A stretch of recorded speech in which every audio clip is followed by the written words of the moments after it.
love it. The question I have for you is that what made you throw in the kissing scene and with Mahima having objections to that? It was very interesting, I must tell you. I was working on this film with her, film star, when she told me, I have this English film and I'm going to cast Lara Bafta for it. And I was like, oh, and you're not casting me? Oh, I was very pissed. And, sorry for the language, I was very angry. The worst language in the film. Yeah. I think we're okay. So I was very angry. Actors don't like it. Even if you're casting someone else, don't talk about it. It's like that. And then I got to know that she was meeting Urmila when she met another producer. And I asked the assistant, because I knew him, I said, has Urmila agreed? She says, you won't do the film because there's a kissing scene and I was seeing someone at the moment.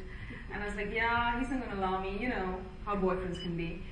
So she was meeting Urmila and I asked the assistant, has Urmila agreed on the kissing scene? He goes, yeah.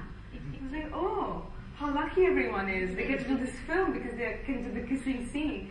And soon after, I broke up. And then she called me and she says, I have different producers and I don't know if you'll be open to the film. I'm like, yeah, I will. And I hope the guy is nice looking because and I wanted to do it with a vengeance because you know how it is, girls, when you break up. I just kiss everybody now. So that is the thing, that's how it happened. It was just a little, she didn't have to make such a big deal about it. Yeah. So that's how I got to do the film. But picking up on that point, actually, I was quite surprised at how much swearing there was in the film. It was kind of like almost, I'm not used to it, with Anupam Kher saying, a lot of that he improvised, by the way. Really? Yeah. He wants to get out of the system. Interesting. Any other questions? Yeah. I think we're all aware of Mahima's talent, but it is so nice to see you, Tanuja, that we in London don't get the opportunity to see what art movies are like that. But I think this is a wonderful subject you have touched on. Do you have anything more in the pipeline, especially as a scriptwriter and as well as a director at the same time? Yes, of course. We've had to, otherwise I'll have to meet producers but have nothing to give them, and offer them. So yeah, so I've got scripts ready, which I will start working on as soon as this releases at the end of the month. I get back into directing. Well, congratulations, well done, and best of luck. Thank you. She's not going to reveal any more than that. I tried the same earlier. It's said that there are not enough films being made in relation to women's issues. However, on the other hand, whenever a female filmmaker does come onto the scene, they're often criticized for being self-claimed feminists, so to speak. So, judging back to the past movies you've done, they're very intensely female-related, but you've been highly praised for giving your male characters very strong roles or strong voices. So what's your take on feminism? That's my question. I mean, do you consider yourself a feminist? And where does this all come from? Feminism is a little passé actually. So yeah, so not really feminist, but certainly I'm completely convinced I'm absolutely equal to anybody else in any way. So I can stand shoulder to shoulder with any male director. But I think male directors also have to go through the same thing. The only problem that I face is when I have a subject that has a female-centric sort of plot, because then it comes down to business basically, because I can get a big female star, but the movie's price tag is always decided according to who the male star in it is. And no big male star wants to have a smaller role than a female star. So those are issues that I've always from my first film been dealing with, and which basically means that you have to make it in a smaller budget. Even if you have a top female star. So I concentrate on making a quality film in a smaller budget, but making the film that I want to make, and I enjoy subjects with strong female characters, not because I want to wave a flag and change the world, but because those are the ones that interest me, and I just get really attached to those kind of stories.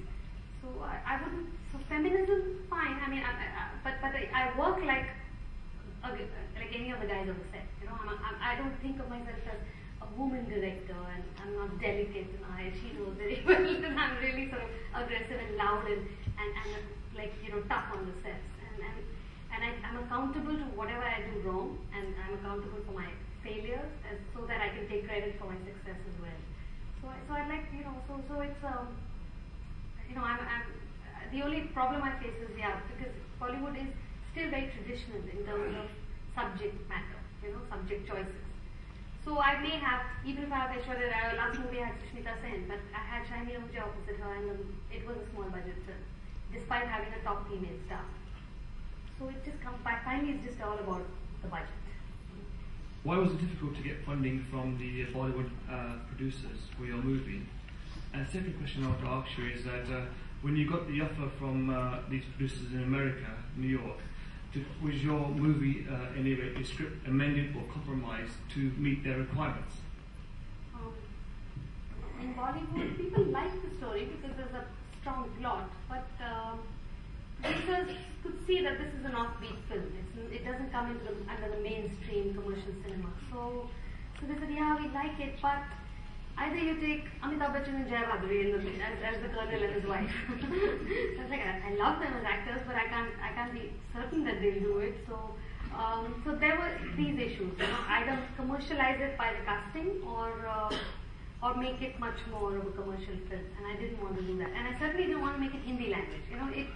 It had to be in English. So some did offer that make it into a Hindi film and we'll do it, which I didn't want to do.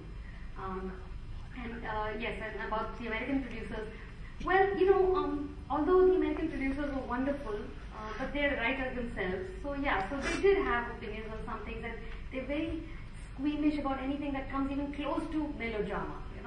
And to me, drama is wonderful. And I might not think that that's melodramatic, but they might, because they're very clear that they want it softer and more subtle. The fact that you sort of toned it down might impact its release in India and how the audience is going to receive it there. I mean, are there any, you're going to market it differently, or are you going to only aim it for urban audiences or something like that? It's what we call a multiplex film.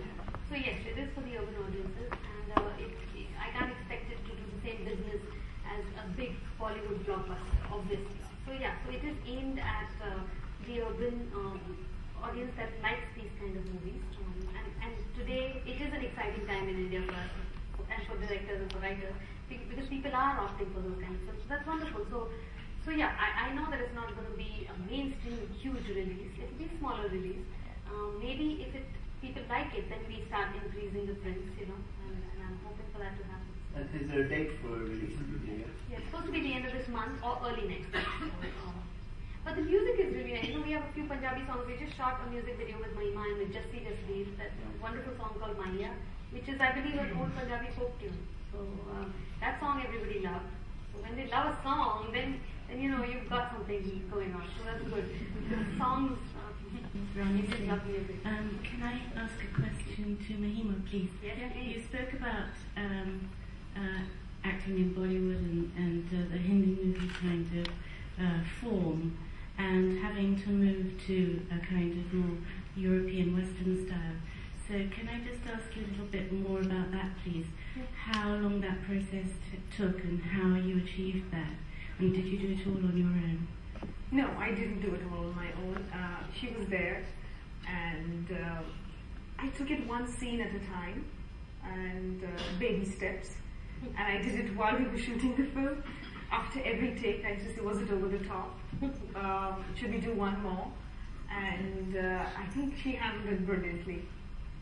I had nothing to do with it, really. You can't tell how far you're going when you're so used to, performing in a certain way. So you just go and do whatever you can and wait for the director to call for cut and please do it again, or that was fine.